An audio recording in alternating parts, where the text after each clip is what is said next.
Welcome again to another Forward Focus Thursday. Glad to have you here with us. It's a pleasure to be in your presence today. It's a blessing and an honor to be with you. Want to thank you for joining in. Want to thank our marvelous technical staff, Reverend Sandra Pace, Brother Alan Lavender, Sister Letitia Frey, the entire team. I want to thank Dr. Michael Cousin, Reverend Stephen Cousin, Bishop Philip R. Cousin Sr., our awesome team on this end, and just everybody who's working to make this a special day and a special time, and just hopefully one of the best parts of your week. So as we begin this Forward Focus Thursday, let's just open up with a word of prayer. Reverend Steve, open us up in prayer if you don't mind. Gracious Master, we thank you for this day. We thank you for the life you have given us. We ask right now that you bless this session. Continue to keep us, continue to hold us. These are all the blessed and praises we sing in your son Jesus' name. Amen. Amen. Thanks, Steve. So like we always start out, we'll get what's going on in the life of Dr. Mike and Bishop and Reverend Steve. So whoever wants to go first, just talk about what's going on in your life. Oh, and as we do this, y'all, remember everybody, like and share this post. I'm about to like it and share it right now myself. Please like it. You'll find it on the Allen Temple. Well, you're watching it. You'll find it on Allen Temple Woodstock page, and share it so we can be able to get this out to everybody. Who wants to go first? Whoever wants to go. I'll start. I'll start us off. Hanging in there. My church got shot into last week. Where a bullet went through the front door into the window, and now that bullet is still lodged in the sanctuary wall. So it was a 40 caliber bullet. 11 rounds were fired around the church Friday night, and the church happened to get hit. So, we're concerned about the violence in the city, especially with gun violence. Where there's met different ways people are talking about how we need to address it. So, given that it hit directly home, I've always been out there, but it's a different perspective when it actually comes right in your front door. So, but it's okay. We're gonna manage. We're gonna get through it. But that's where I'm at right now. So, Steve, when you said 40 caliber bullet, help me out. What does that mean exactly? How big of a bullet is that? A 40 caliber bullet is used for a 9 millimeter or a 22 Glock. And basically, with those type of bullets, there's only one attempt to kill. You're not trying to, injure somebody, but you're really trying to kill them. And so with the bullet, to have that type of force to go to penetrate three surfaces, it lets you know the power of that bullet and the speed at which it was traveling. Wow, glad you're okay, man. That's crazy. Wow, that is crazy. Yeah, the sad part was, Saturday morning, my members who were opening up the church for our food bank ministry, they actually had to call it in because it happened overnight. And so they were the first ones to actually see it as they were coming inside. Man, that is crazy. That is crazy. Well, praying for you, brother, up there. Praying for you. What you got going on, Dr. Mike? Well, everything is calm here in Chapel Hill in Carborough. It's just out there, just doing what we do in terms of our ministry. Yesterday, I had an interesting conversation with the chief of police of Carborough. We talked about everything about gentrification, even to the autobiography of Malcolm X. So it is something here in a university town. That's a different flavor. You know about that, having lived in Ann Arbor. A little So, bit. What was your takeaway from that?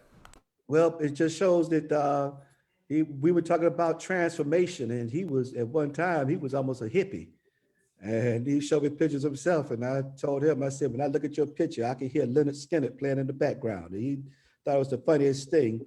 I guess he thought it was funny that I would know something about his background. And I guess he shared his piece about the philosophy of reading the book, the autobiography, and another book he recommended to me about the life of Malcolm X.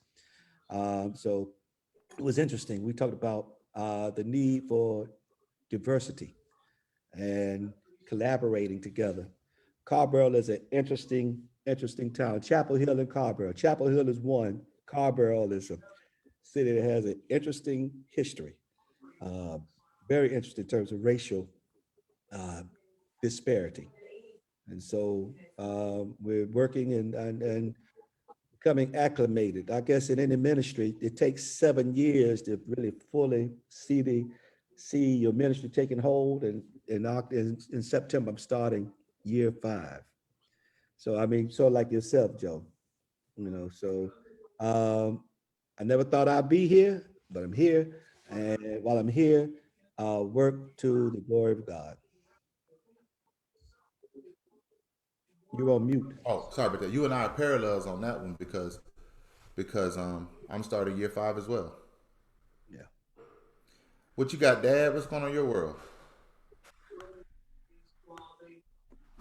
Just wondering what the world how we gonna get out of this. What's the post-pandemic world gonna look like, especially the church? Every day something new unravels, and now talking about diversity and racial diversity, and always trying to find some excuse to make sure they can prop up what whiteness was. It was Joy Reid last night had a very good argument with this young guy who is now pushing the theory that diversity ain't nothing but racism in reverse. It's crazy. It's crazy, crazy, crazy. Well, and the thing about it is, I was talking to somebody about this today. Racism is one of those things where if you don't address it and talk about it, then it's not like it's going to go away. It's always going to be there. So you might as well talk about it and try to make it better and address it. But I think a lot of that is just guilt too. A lot of people are just guilty over the past and don't want to really own up and face up to some sins from the past. Yes. So, Dad, I know what's on your mind today. I'm gonna say it. I said I wasn't gonna say it, but I'm gonna say it. Go on, Dad. Talk about what's on your mind today. What's happening next week? What's that? Mind. General conference? Yes, General. I look at him light up. Everybody, did you see him light up when he said General Conference? That's like taking a child to Disney World, That's it. Go on, Dad. Come on, what you got, Dad? No, I'm wondering how this general conference is ever going to really be effective. And at the rate things are going, what's going to happen if this Delta virus continues to sweep across Florida like it's doing and gets in Orlando? What's going to happen? And people are still requiring that they sign that waiver to release the church from any kind of stress, any kind of obligation, any kind of compensation. So, how they're gonna mesh what they're doing in Cape Town with what they're doing in Orlando. Is the broadband going to be big enough to do that? How is the voting going to take place? How are they going to tabulate it? Is it going to all come in at one time? All the votes going to come in at one time? It's going to be a difficult situation. My hope is, and I was thinking last night, Michael, since you're on the revisions committee, one of the things that we ought to do is what kind of laws can we present that would protect us in the event, and there surely will be, of another pandemic that comes, so procedurally we can know what we can do to avoid this big mix-up that we've had for the past 2 years. I think a good case for that would be that when we come out of this general conference, I think that should be the agenda of one of the convos, of getting that groundwork, that foundation established where we can address it and put it in terms of having some protocols in place. I think we need to have those established protocols to be adopted and embraced. Because you are right about that, Daddy, because this has really thrown us for a loop in terms of how this general conference will be viewed. Will the results really be accepted due to the fact of how we are operating in a fragmented fashion. You have 6 districts that would be meeting on the continent of Africa, while the rest of us would be here on the United States. And how would that, I mean, what is going to be the action of that? Will there be leadership over on that side in terms of Episcopal leadership to give direction, to consult what is happening over on this side? You know, I attended a recent conference last week at one of our major churches in the Connection, and we're trying to play a video tribute to our outgoing leadership. We ain't get no more than the third person in before we started having technical difficulties. And so it's supposed to be a 25-minute presentation, ended up being 5 minutes because they couldn't get the video to play again. Well, this is a major church with a lot of resources, and we couldn't play a simple tribute video. Can you imagine what it's going to be when you actually, for the first time, trying to host a general conference on an international level on 2 different continents, dealing with different time zones, different technology, and is a vote going to come through? Are they going to be heard? We just had a candidates forum a few weeks ago, sponsored by the Christian Recorder. We heard the American candidates, but we could not hear the African candidates. They had problems connecting. And so just like with you, Uncle Mike, Granddad, here's my concern. I don't think it's going to be a lot of questions raised if they get the people they want to be elected. We basically have an idea, you know, how this is going to go. But if there's an outlier in that in terms of who gets in, then that's what's going to be a whole host of questions that's going to be raised to actually contest the legitimacy of this conference. So I'm very interested to know what's going to happen with the voting. What happens if Cape Town does not get their votes in on time? Or you have to redo a voting for a particular round. What's going to be the system and rules around that? I don't think we really have that all figured out. I think we're going to try to play it by ear. But it's going to be, I'm going to be intrigued by how all this plays out, especially over the course of the next 10 to 12 days. Let me ask you a question. Last year, all right, where were the NBA playoffs played last year? In Orlando. In Orlando, in a bubble. It was a bubble. Who won the finals last year? LeBron James. Does LeBron James still have a title from last year? Yes. Yep, but they say it's an asterisk. Who cares? He still has it. Bottom line is, once the votes are in and it's done, legitimate or illegitimate, how people view it and see it, you know, Daddy will tell you this. When it's done, what's up, Dad? When it's done, what happens? When it's done, it's done. Done. So I think the best thing to do is not so much for me, not to worry about the legitimacy of it or anything, but it is to, and this is Forward Focus Thursday, is to try to be forward thinking in how we're going to shape definitely the future and the next time, as well as getting through this one, but also shaping, suppose this happens again, because we don't know, there may be another coronavirus around the corner or another something around the corner that does the same thing. Because the next thing we have to look at, in my estimation, are not just an attack on the physical body through a virus, but imagine if there was a, God forbid, but some scale of a worldwide cyber attack. In 2002 at the Strategic Planning Commission, this was one of the things we talked about.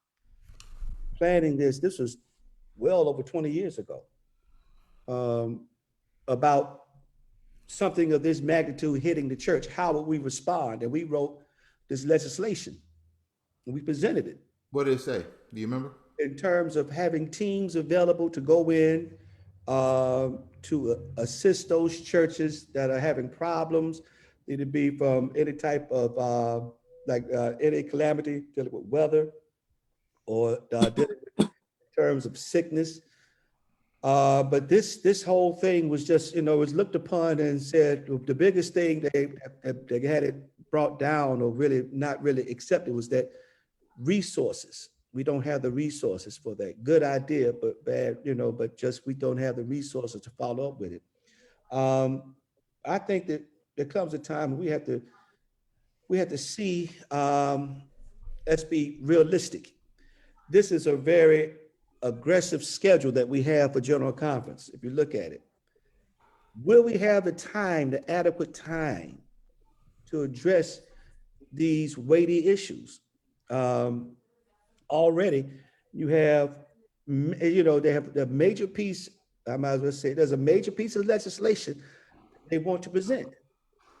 And that's going to take up a great deal of time, as well as looking at the budget and then looking at election. You're talking about this one coming up. Yes, you're talking about they're telling us to be in our seats at 6:55 a.m.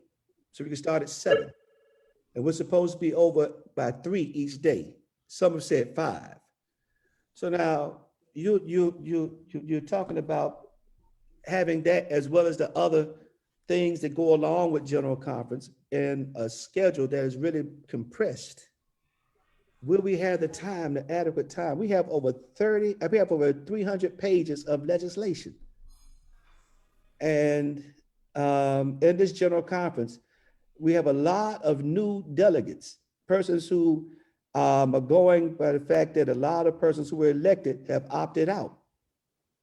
So you have a lot of delegations, a lot of alternates have been pushed up to delegate. And so that in itself, that's something to consider. Well, I would say this, for it to be in a time like this, we never really examined our structure.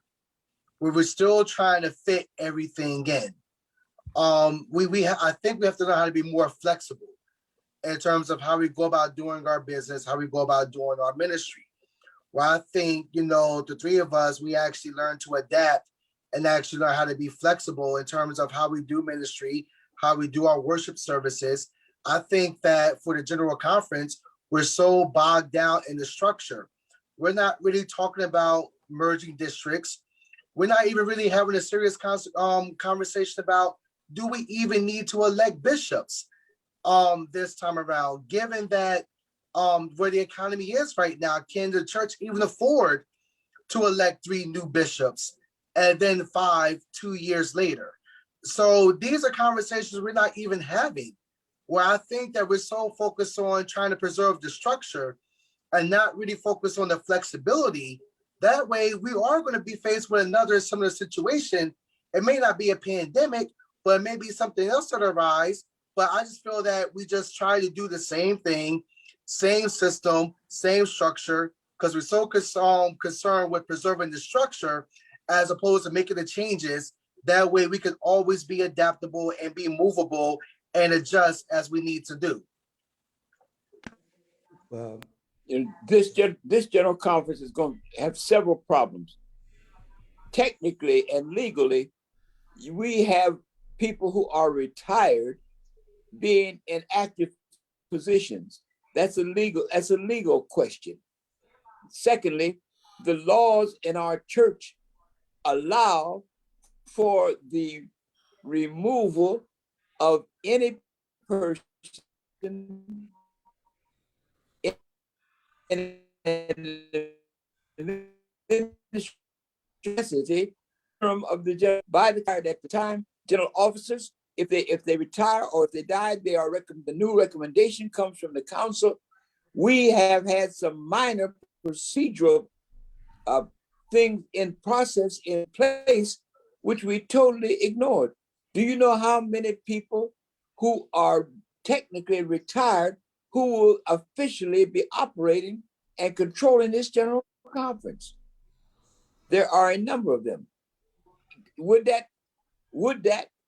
that present a legal question, a legal problem? I don't know. But all of the things that are in front of us, we We have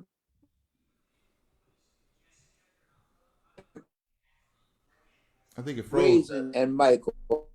I think it froze for a little bit. I want to hear that. Did it freeze for y'all Joe too? would watch the man got no money. Are we going back and get the 25% increase back, which was taken away? Well, And but that, yes, because here's my question, Dad. Though the retirement part, that was sort of unavoidable, though, right? Wasn't nothing we could do about that. what you law prepares you for the unavoidable. Why have law if it's not going to be unavoidable? That's true. You stated your own case, and it ain't unavoidable. Retirement is not unavoidable. No, it's not unavoidable, but I mean, I'm talking about. Moving is not unavoidable. But the fact that everything occurred during this pandemic, it just really threw everything off. I mean, That's why I said initially we need to have some kind of procedures and laws and policies in effect that are going to be strong enough to hold us and keep us. This is going to raise a big issue as to how universal is the AME Church going to be as a one body combined denomination without recognizing what other denominations have done and making jurisdictions as a part of the denomination so that that jurisdiction serves and takes care of all of its aspects as it wants to, but comes together to discuss legal aspects and policies which hopefully will govern them when they go back to their separate areas. It's elections and everything are done that way. But we still have that one concept of parts of our church overseas, here, everywhere, and tried without understanding the difficulty of financing and perpetuating the hope of church expansion when we have become neo-colonialists and operating the church in a way that we really don't want. You look, the other denominations, when they separate, they have more growth and activity when they get the jurisdiction than they do otherwise. United Methodist, the African jurisdiction overseas, they have a big role in deciding. That's what kept the United Methodist Church from really splitting when they had the LGBT problem, which they still have. It would have happened, but the overseas church voted against it. But it is going to take some real serious thinking on our part to recognize where we are. How much can we afford politically, economically, and really doctrinally to perpetuate African Methodism? Yeah. I think that we see the beginning. I want to say cracks, but I can see the fissions that are coming in terms of how we will view some of this legislation that's coming up. Some of the proposals that have been presented and represented. There are different views on various topics. I think that's an interesting point where you said about neo-colonialism, because that's what a lot of them are saying now, that we are ecclesiastical colonialists. So that we want to have the system, but we don't want the responsibility. We don't want to share the responsibility in terms of the doctrine, as well as in terms of sharing and growing the church. This is going to be an interesting general conference.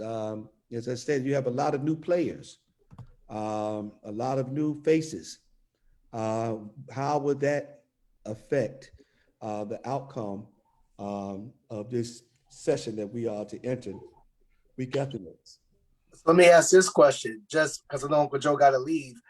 You know, Actually, Steve, I like this conversation. What I'm probably gonna try to do is I may have to switch y'all to having no video because I got to travel for a minute, but I don't want to cut this conversation. So I may just not have video for a minute, but I don't want to stop. So go ahead, Steve. so not to put anybody on the spot, but I'm curious. There's always been a debate about, who do we elect, and the debate always arises: are we going to elect a female bishop? So, do you see that in the cards this time around? Well, I'll let Daddy address first and I'll follow up. Go ahead, Daddy. If the same policy prevails during this general conference that prevailed during the last one, yes, I see them elected a female. What happened the last general conference? There was the motion and rumor and activity among the females: do not vote for anybody but a female. And when that happened, you saw how it turned out. Now, you take a look at the number in terms of male, female representation, both clergy and laity, and see what happens. What would happen if women in ministry would do this time as they did last time and say, vote only for a female and not for a male? It could very easily happen. Then you get the compromise, and then you get the election of a female, and it turned down the last general conference between Ann Byfield and Francine Brookins. And Bishop Byfield got elected. But that's what happened. It's a simple issue. They're beginning to see the leverage that they have. And when you see that leverage, it's tough to deal.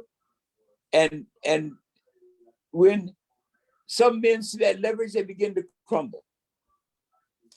And why do you think so many bishops, male bishops now, are supporting and lifting females to places which 20 years ago, 10 years ago were unheard of?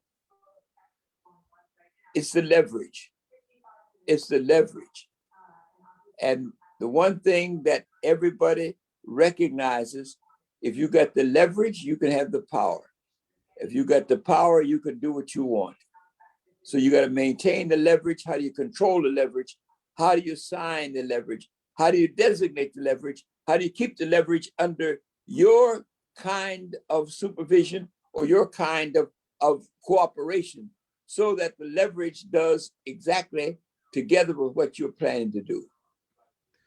And to add to that, I think that persons are beginning to see the shift in terms of male to female, and there's power when you operate together. The problem is, can they keep that in terms of that coalition? Can they keep it together? Because a lot of times self-interest come into play. But as it stands, I see that yes. The question is no longer will we elect a female bishop at this general conference, but I see it now coming that with the power, the way it's shifting, look for others to be lifting, coming through the door, because that ceiling was cracked, was shattered back in 2000, and I think the next question, Stephen, is not so much electing a woman, but it's a question that's coming down the road in terms of same-sex language, legislation that is there of affirming same-sex unions. That's what's coming. The electing of a woman, that's over. I mean, now it's just, don't say a female bishop. We get to the point of say electing a bishop who just happens to be a woman. So I mean, that ship is sailed. But there's some other things on the horizon that are pretty much that the church must be prepared to address that if it is not done at this General Conference, 24 would be a very interesting General Conference. For those things that were not handled here, be prepared to see them addressed in 24. 24 And is see, the only thing about the church is we're so far behind what society is doing. Like here we are bracing ourselves to have a conversation on same-sex marriage. And in my generation, like every time I go into a meeting now, when I introduce myself, I have to give the pronouns that I would like to be addressed as. So I have to say, my name is Reverend Stephen Cousin, he, him, his. And then there are others that follow suit. So we're not even there yet, but this is where we are as a society, where we're talking about affirming same-sex marriage. We're not even touching, transgender, those who are identifying, as female, but they're born as a man. So when we're having this conversation and really trying to understand same-sex marriage, society is so far ahead of us in terms of where society is. So how can the church really keep up, with society? I feel like we're just being so reactionary, and we're really, out of touch and out of date and what's happening with the world right now. with society. Stephen, the only issue I have with that is in terms of our doctrine and in terms of everything, society should not control the church. The church ought to control society. The problem we have is when we let society come in and dictate what doctrine what it's supposed to do, and we then drop all of our doctrinal teachings that have been kept and preserved through the years, and we allow society to come and change and rewrite all the things that we've been living by for years. I'm not saying it's difficult. Is it the responsibility of the Christian faith to bring some sensibility to society, or does society bring within the framework of the Christian institution what's happening there to make sure that the Christian institution is nothing more than a reflection of what society is? Does the church reflect society, or does society reflect the church? And I think that's what we have here. Sociologists would tell us that we should adapt, but religion tells us to transform. So we ought to be the transformative agent. I mean, that's where, in terms of separation of church and state, to respect our doctrine, to respect our history. Our society has not necessarily gotten everything correct. I can say, well, also in terms of church necessarily hasn't gotten everything correct as well, but there is that respect that is there. We had an issue to come up in South Florida in terms of a person wanting to be ordained and was married. It was said he was going to marry a person of his gender.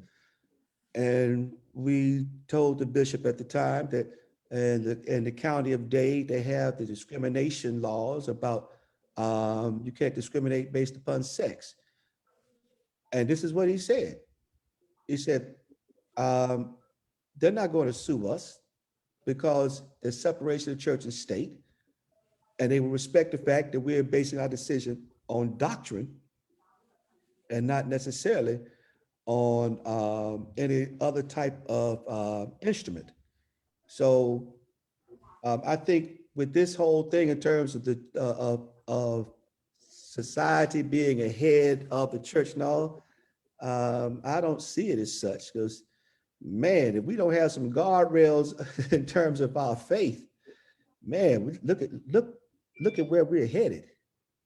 I mean, And see, I'm not saying that, we're not, we're far behind in that sense. What I'm saying is we're not having these conversations, in larger settings where we haven't really come up with any formal policy on how we actually address transgender or queer. we're still getting ready to address same-sex marriage, where really that should have been done in the 90s or even the 80s. So for me, what I'm saying is, I think that we need to be cognizant and aware of our surroundings, and also be aware of what society is saying. Not saying that it should shape us, but we should at least be aware of actually what's happening and not actually ignore what is happening in society. And then it's not us being the church being reactionary, but I think by us being better informed about what's happening, us being aware, we can actually make better decisions. I mean, you can't transform anybody if you don't know how they need to be transformed, or you don't actually understand what makes them tick. So that's all. That's, to me, I really believe that you have to be acutely aware of what's happening in society, acutely aware what people are going through, and then that's how true change could come.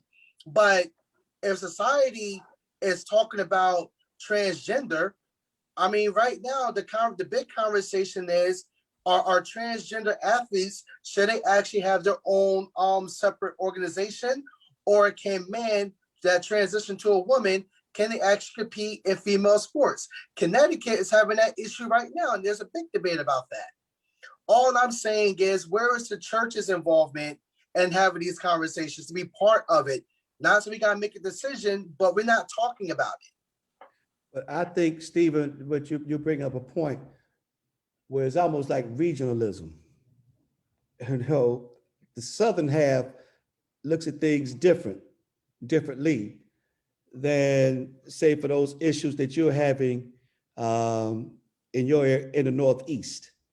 And the church operates in a similar way. You know, if you look at the Methodist Church, you have the Methodist Church, you have the Methodist Church South, of how things were viewed. So when you say from a viewpoint of society, that's a rather broad statement in terms of, you got to take into consideration the region, as well as with our own church, with our denomination.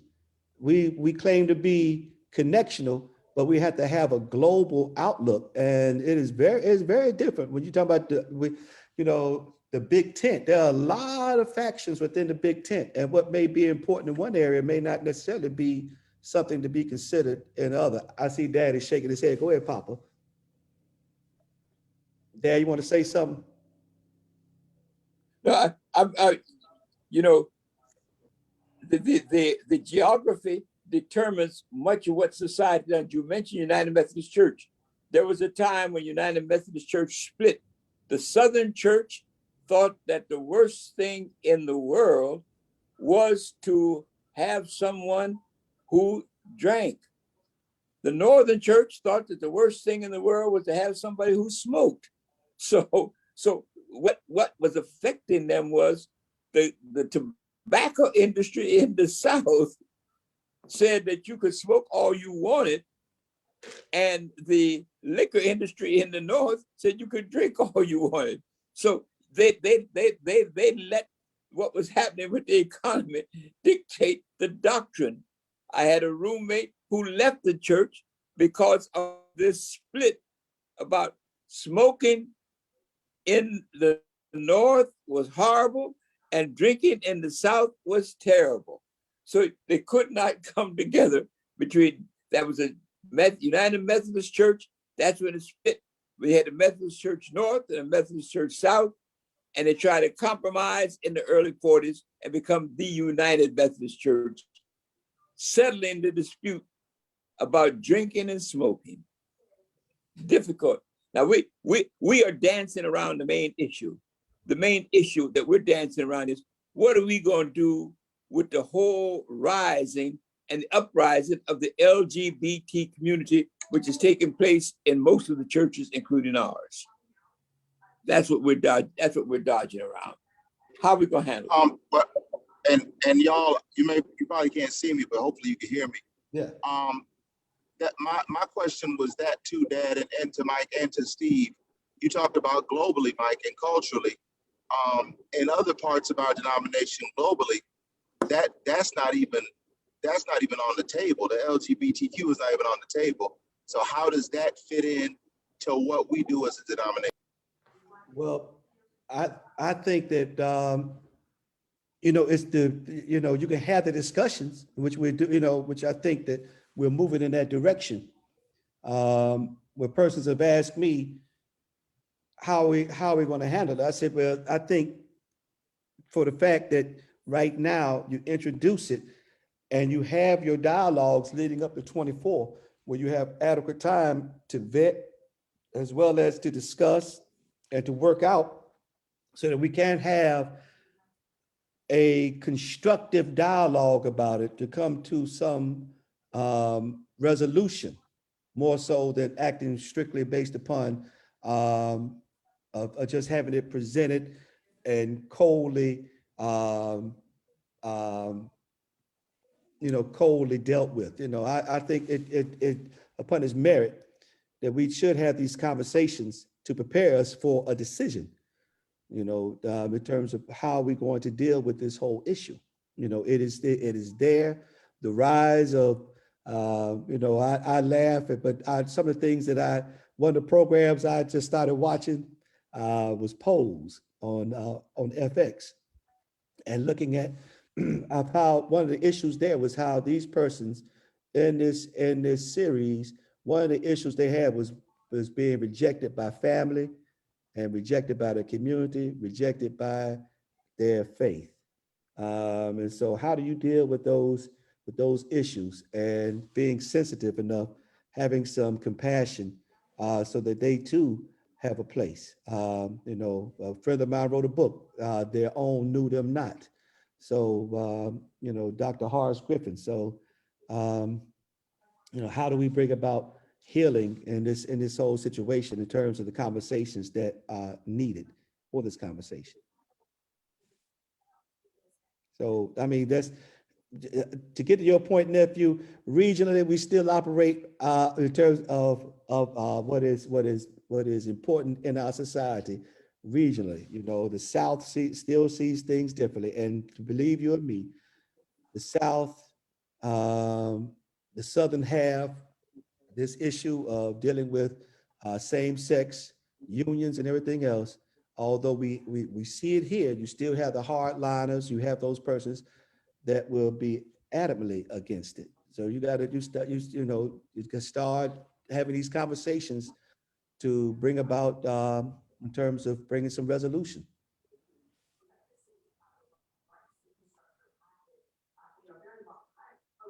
Yes. So Well, you're going to have a time in this general conference because there are going to be issues that are going to come up, and that we are going to make some necessary adjustments. People talk about millennials. What are the millennials going to do? How vital are they going to be in dictating what policies and procedures are taking place in the church? We have several groups. The AME Church. I say the AME Church is dividing itself. We have the AME Church Inc. We have the missionary AME Church. We have the lay AME Church. We have the female AME Church. And now we're going to have what we're going to do with the millennial AME Church. All of them separately operate in different spheres and have different agendas. And how are we going to bring them all into one place under one tent, as you say, Michael? And a tent can't have but one pole to hold it up. When you got about 5 poles holding up the tent, you don't know which one's going to drop. When you got one tent pole that holds up the tent, then you can strengthen that one. You can't strengthen all 5 of them. I'll add one more tent to that. The motor scooters, AME Church, because you're going to see a whole lot of them at General Conference, and where the whole state, we cannot actually independently own or try to rent out a scooter unless going through an authorized vendor through the AME Connectional Church. So what I'm saying is those are the ones who are making the decision. The millennials may be there, but it's going to be those, who who we actually cater to. Where when we went down to Philadelphia in 2016, I never saw the walking lane smaller than the wide lanes for the scooters. And so what I'm saying is those are the ones who are going to be making the decisions, because they're going to say those are the ones who are paying, to keep this church afloat. Those are the ones who's going, as they say, the old school, way deep down their pocketbooks to actually pay the bills of the church. So you may have different churches, but really, I look at the age of our church, and the age really determines what we're going to do. And right now, it's the seniors that are really making these decisions for us. So I think that's really the church I'm paying attention to. Millennials, we're here to an extent, but we don't have the power, I don't see as of right now, as to our senior members. Well, I think with the millennials, there's a whole my son Michael did a presentation about that, but he said now millennials are pretty much the ones who are moving on, and there's another generation coming behind. So if you're focused upon the millennials, what happens to those who are coming up that you're not even aware of that are coming that are now into the church? If you're focused upon the millennials, the baby boomers are the last of the generation in terms of really having a solid support, or let's just say an appreciation in terms of giving and in terms of supporting the church due to the fact of how we were raised. And so the ball is dropped when baby boomers, when we fail to really impart that and teach that to those coming behind us, to have a respect for the church. No, but I think it goes much deeper than that, where, from a local context perspective, when I'm appointing new stewards that of that millennial age, and that first board meeting that we have, and they actually see what's really going on, in terms of what the arguments may be or what the conversations are like, they're asking themselves a question: why am I going to be involved in this when I have other outside organizations that may be less chaotic, that, that actually values my time, and I feel like I can actually commit more to?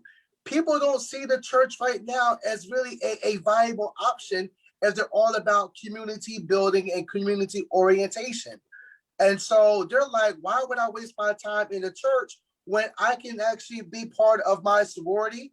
I can be part of my fraternity, Eastern Stars, or whatever network they have that actually does focus on community building and community outreach, that they don't want to get bogged down to being a trustee or a steward or being in the missionary society or the lay.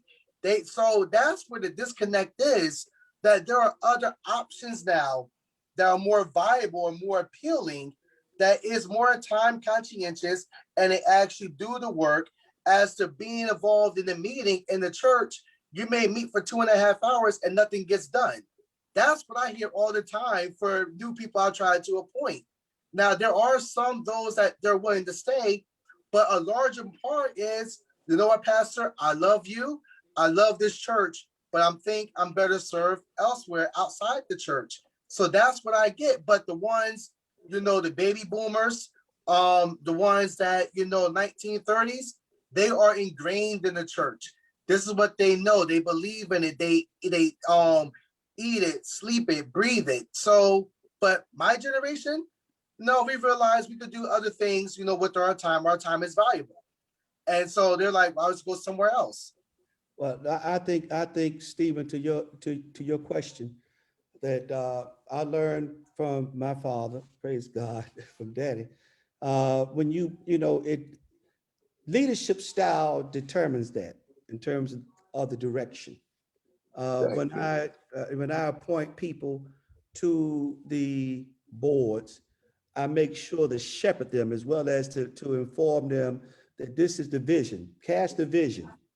One of the biggest things I had here at this church, persons were reluctant about online giving. They were reluctant. And so I sat down with them and said, let me show you the ease of it. And at the end of the year, you automatically get your statement. You don't have to ask the church for the statement. It is there. It is cataloged.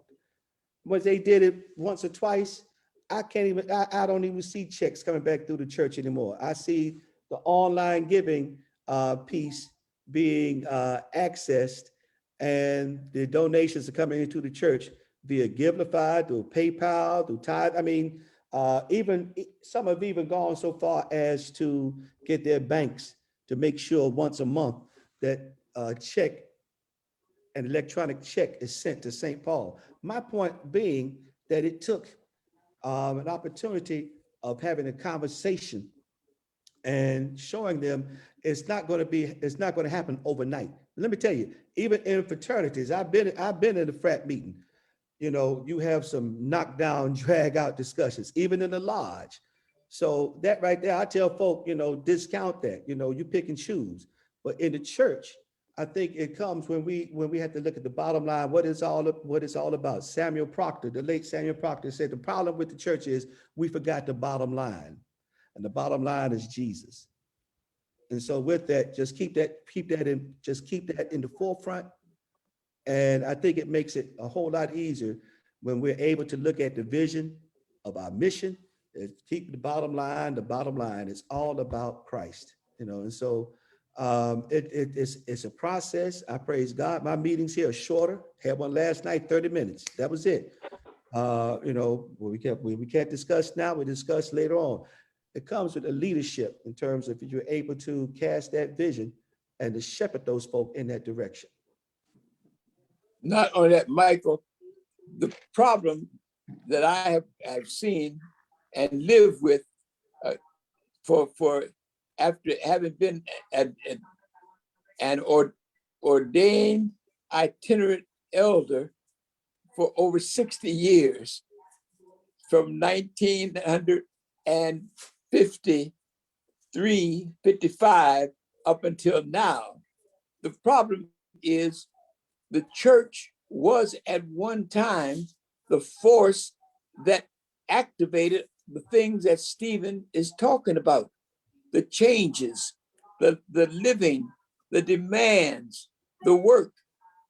That was all that we had in the Black community. Why is it that now the population has almost quadrupled and the church has dwindled down to very little? Because we have taken what the church used to represent outside of the church.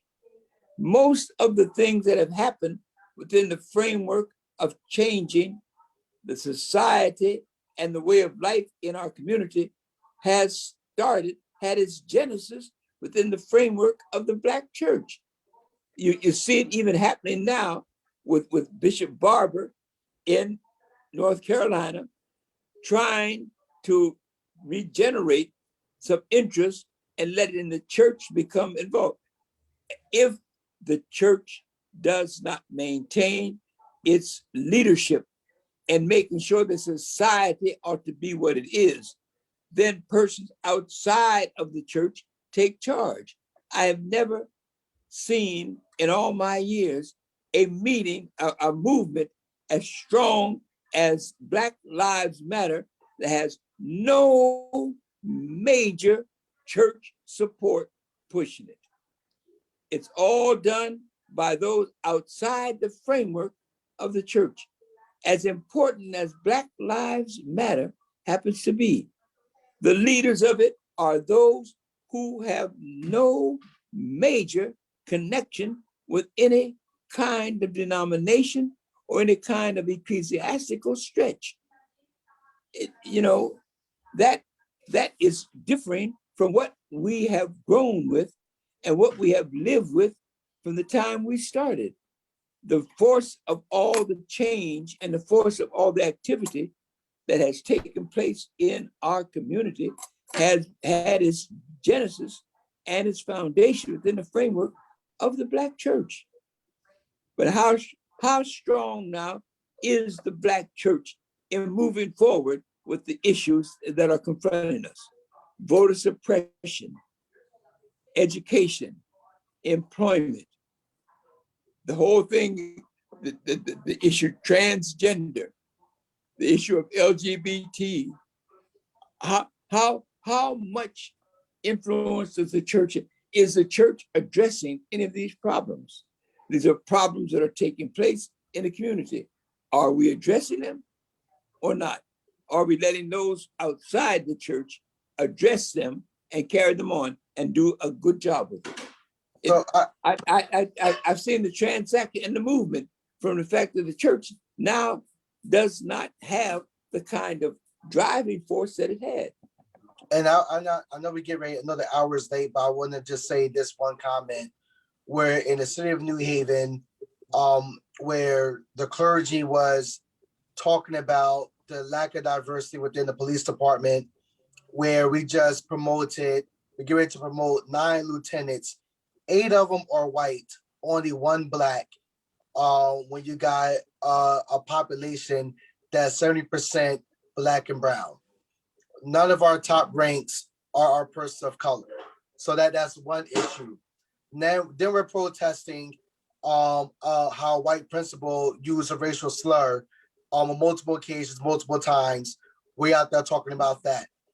I received phone calls personally. They're saying that as a pastor, I should not be focused about those things. That I need to be focused on bringing people inside church and saving souls. I should not be talking about what's happening in our community. That's not your lane anymore. So that's the thing. I think the church has relegated our responsibilities to speak to the issues of our communities. And then when we do try to take it back, somebody's always out there saying, that's not your role anymore. You should be inside the church. You should be bringing people to Christ, and you should be preaching the gospel, nothing else. Well, that's an old argument from way, but even before my time, or even before Daddy's time. Vernon Johns, with Dexter Baptist in Montgomery. Yep. King, when they thought they were getting rid of one, they got another one. In terms of not be, don't rock the boat, just preach, and we'll run the church. I think, Stephen, what you're encountering is an old view that we've had to address and will continue to address when persons fail to see that the gospel is social. And with that, we see the example. Jesus did Jesus's best work outside the church. I like to tell people that. I said some of the miracles were not performed inside the sanctuary. They were performed outside the church. He did his best work outside the church, which gives us an idea of what we ought to be about in the community. And so when persons say that, just tell them, maybe this vision is not for you, but point out some scriptures to them and just say, this is what we ought to be about. We ought to be, this is the bottom line. Again, the bottom line is Jesus, and we are following his example. So, I understand your angst. I get something similar to that, but when I have a conversation with persons and then eventually they feel as if they can't see it, and I say, well, like Lot and Abram, maybe this ain't the place for you. Maybe find a place where you can find, in terms of having your needs met. The church is still the community of believers. So I think it is. I think now with Joe going on, I guess this has been a good conversation. I guess by default, I'll just get ready to close us out. We've gone over time, and I guess Joe can hear us. But for all those who are on there, we sort of apologize for not getting. I'm back. I'm back. Okay, he's back. Hey, now. everybody. I'm back. Thanks, everybody. Sorry this is a great conversation today. I want to thank y'all. Sorry I had to run and be doing stuff, but y'all did an awesome job. I always tell this great group they can hold it down without me, which I know they can. And they proved that today. So thanks, Mike, Dad, and Steve. And as always, my closing remarks are, thank you, everybody. I love you all. Thanks for showing up. Please continue to keep us in prayer. Keep these conversations going. It was a great discussion today. Thank you so very much. And please remember to like and share this with your friends. Thanks, everybody. All right. That's it, Joe? That's it for me. Okay, for me, thank you so much. I won't be with you all for the next 2 weeks, be a general conference. So pray much for us and pray for our strength for the church. Love you all. Thank you for listening to us. Can't wait to see what the conversation be like a week from now and 2 weeks from now. After you can discuss all the moves and who got elected bishop. So I'm greatly looking forward to that conversation. God, give us grace, give us strength, give us peace, power, and understanding, so that we might always be your servants, making sure that the church is yours and not ours. In Jesus' name, amen. Thank you, everybody. Be blessed.